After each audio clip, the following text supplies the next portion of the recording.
show and tried to make stuff out of pipe cleaners and whatever was like that. It was always like, oh my God, they built this out of tubes. It was brilliant. I know. You had some incredible scenes with Dwight Schultz. I just wanted to ask, was it hard to keep a straight face? It was.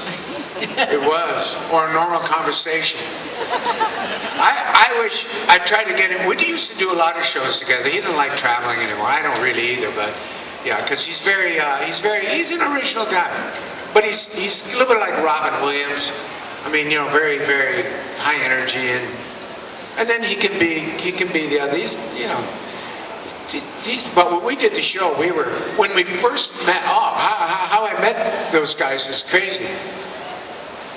I don't know how but when we first met, there was just chemistry, the four of us. It was all four of us. It was the only time it's ever happened to me in my acting career. It's like if you meet a friend. And you meet them, and you know, you can just meet them, and in 30 seconds you feel like you've known each other. Well, that's what it was. But it happened with T. You know, it happened with Mr. T. And his background is the projects of Chicago, and mine is, you know, a little ranch town in Montana. And yet it was this constant. And it was the core thing was this childlike sense of fun and silliness and respect. And then George was also. I understood George the first time I met him. I knew exactly what to do to put him at his ease. He was afraid I was going to try and be the macho young stud guy in the show who was, you know, the toughest guy and the best looking guy and, you know, kind of like, you know, the David Hasselhoff guy. You know, I'm good looking and I'm this and my jeans are tight and my collar's up and look at me. No, and when he found out, I told this story yesterday. I did a scene, one of my first scenes, and when it was over, he came out of the shadows and gave me a hug and says, "Thank you, now we got a show." They fired the other guy. And he didn't watch actors act. Nobody did, I don't. But he never did again. But he wanted to see what I was going to, and he could see that I was playing this sort of off balance kind of a Lieutenant Columbo, you know, like, you know, with Boy George. You know, I brought Boy George over, and then it showed, I think it's cowboy. So instead of, I'm totally out of control, I'm off balance, so. And I also made Paceman a bit of not a coward, but he just didn't want to fight. He didn't want to get hurt, he didn't want to get dirty, he didn't want to get hit. Who does? So George loved that, because he was smart. So I got along with him, and Dwight and I were like brothers. He's my closest friend, and we fought like brothers can fight. And we've had fallings out, but we'll always be connected because we're the same guy, really, with different personalities. And so, but yeah, that part, Faceman was written for me, so was Starbuck, but Faceman was written on me. The guy that watched Starbuck, Stephen Cannell, who created the A-Team, he saw me play Starbuck, and he thought, I bet I could get that actor for really cheap, no money, because they didn't want him on that show, so he's probably desperate to work. He'll never work again. He played. No, he said, I like what he did. That's what I want. Because Starbuck was a con man and a lover and all that. So he sent me this script, and I fell in love. I said, oh my God, oh my God, oh my God. I get to play this character, Templeton Peck, who's this total funny guy. And then, to make a long story short, this was over a 5-month period trying to get, the network wouldn't hire me. So they didn't hire me. So I got the news on a Friday, says, they hired another guy, you're not going to do it. So I went back to my home in Montana. I said, that's it, I'm done. This is in '82. And they hired the other guy that made the 3-hour pilot of the A-Team, which I'm not in. And then after that was over, I'm up in Montana, just got back from duck hunting, and got a phone call from agent. So you're sitting down. I said, blah, blah. Oh, they fired the guy. How'd you know? I said, because that part was meant for me and there's nobody can do it. So I went to work doing the A-Team.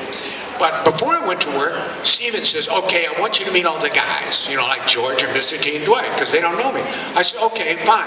So we're going to have a read-through of the first script that you're in at my offices at Paramount on such and such. So I go in, and he's got this beautiful buffet, and there's coffee, and everybody's there. I think he gave me a later appearance time. Dwight tells this story better than me because he's on the other side of it. So I walk in, And Stephen Cannell meets me, the boss, the guy who created the show, wonderful writer who wrote the show Wise Guys and Rockford Files, and I mean just saying. So he says, "Oh, I want you to meet Dwight Schultz." So Dwight's over there getting a bagel, and he goes, "Oh, hi. What's your name?" Oh, Battlestar. So he was a Battlestar fan. He goes, "Oh, Battlestar. Oh, I saw you. Oh, I really like." I said, "Oh, thanks." And he says, "This is Mr. Papard." I said, "Hi, Mr. Papard." And as far as looking at him, he was very rude, cut me short, and then Mr. T, and this is T. T just goes, because they were all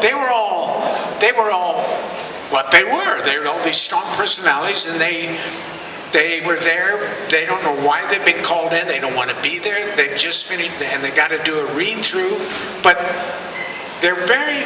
So we sit down to read, and then they're all looking at me. You know, there's this weird energy around this table, and we're reading this script. It was just very strange. And I went home, and then they fought like hell.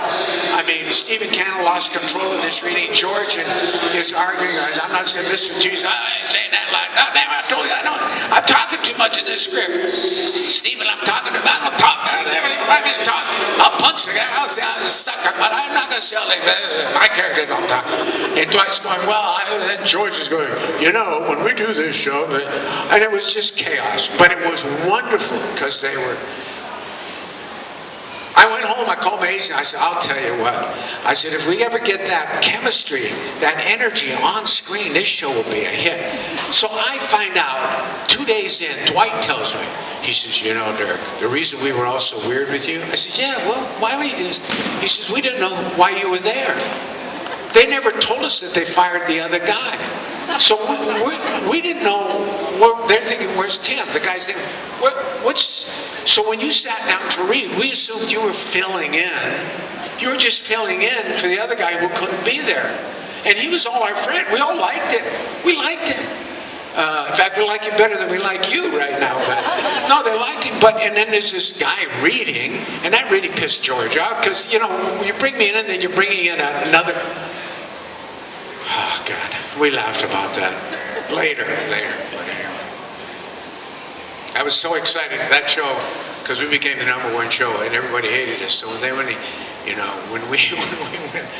we went through the roof and it just took off in the United States, just took off, and it didn't have much publicity because it reached people could relate to it. So anyway, do you know what? I could listen to you all night.